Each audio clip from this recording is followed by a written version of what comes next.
Asia akaririmbo ka Gradine Toto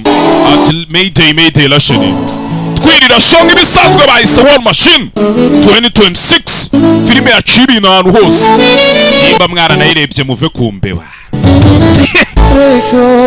ati Rasheli mukunzi ni kuguyiga ahantu hose kari we wafashe umutima wanjye gutuza bwari urukundo rwambereye nk'umwobo wijimye ucecetse nicayemo yego nibyo ubaye wahuri ariko nje umutima wamvuyemo ati rukundo rwanjye byibura nsubiza ndikurira la message comme c'est bleu sans réponse ndakwandikira message zigatikinga kuri WhatsApp uburu ariko ntunsubize abantu barambwira ngo ihangana ukomere uzabicamo ariko impamvu babivuga ntabwo bazi ukuntu umutima wanjye waguye hasi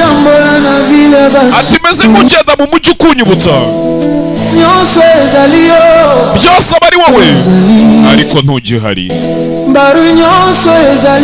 imihanda yose ibihamagara izina ryawe na telefone ntukitaba biri muri silent mode ati sinyisinzira neza no guhumeka mpumeka insigane kubera wowe ati bimeze nk'urusaku rundi mu mutwe ndetse no mu mutima bamiga amahoro ahantu hose ariko amahoro yanze kunzamo ati buri gihe bari wowe Rasheli ibigoyo ati ndatabaza Rasheli ahura ibyumve mama ati ubuzima bwarancanze kuva waceceka ukanjyana umujunja urukundo rwanjye Rasheli kuva wakeza n'umutima wanjye ntugikora neza ubugingo bwanjye waba wiga umuntu nkawe aho ariho hose basima ikimenyetso ibigoyo ati ndatabaza ibigoyo sigapayo nishe kubera gukwepa ibibazo by'abantu babambaza batese mwembi babiri mwaratandukanye nkicecekera kubera ko muri cyewe indani hari ikindi kiba kinyica sigendera n'amarira ntagwe n'amaso yanjye ubwayo ntagisesamo amarira urukundo rusa nk'ururi kunshiramo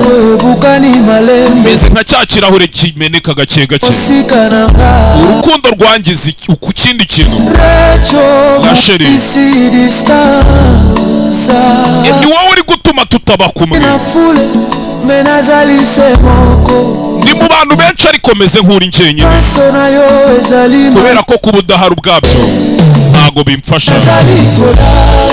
ati singisinzira singihumeka byaba ndi gukora byaba nijoro umutima ubukumbaza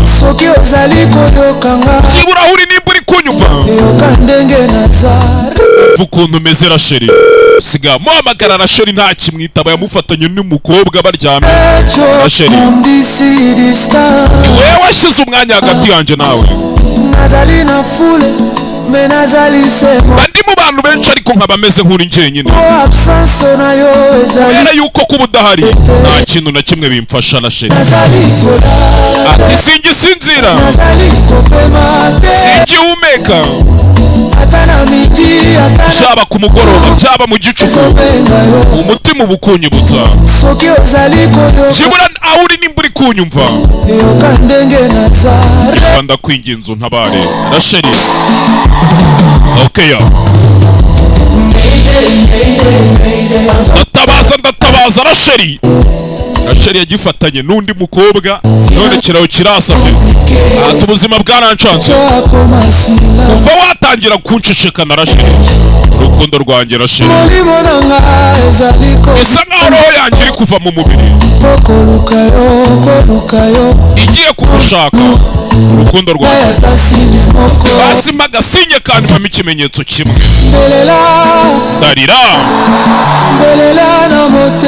darira no mu mutima ati mba nacanzwe ndi kuguhamagara Rachel ndi kurira basi nyuma umutima urandemereye Rachel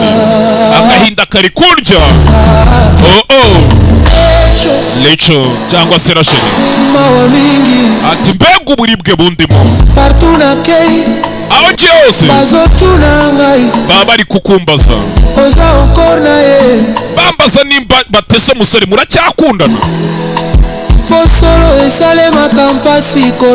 nabura icyo basubiza kuko kuvuga ukuri birandya urukundo wampaga ndi hano ndi kugushaka ntava ku bintu nguhiga hose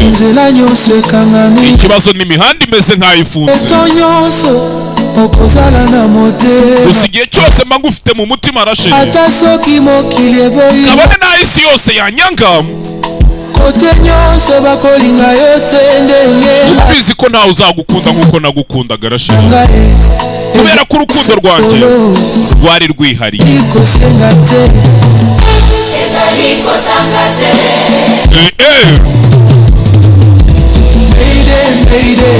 ati ndimo ndasaba umufasha ndatabaza agahinda karanyishe mama umutima urandemereye kuva watangira kuncecekana Rachel yagifashe kiri kumwe n'undi mukobwa aragenda aricecekera agiha umwanya none umutima uri kuceceka ati ndi kugushaka ahantu hose Mayday basi byiyumvemo mama ubuzima bwarancatse kuva wancecekana Rachel rukundo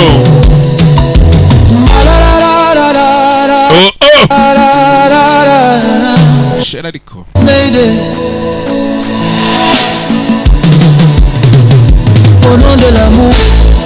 mu izina ry'urukundo basi nzaguma hano urukundo ngukunda ntiruzigera rumvamo ngo rupfe Rachel byibura nugaruka uzansanga aho wansize uzansanga hano kumbe Rachel yiboneye undi mu boyfriend yageze hano utavanga ibintu granide toto rwose hafi nuko gutinda uzi kuzakumburwa ugasanga aribagiranye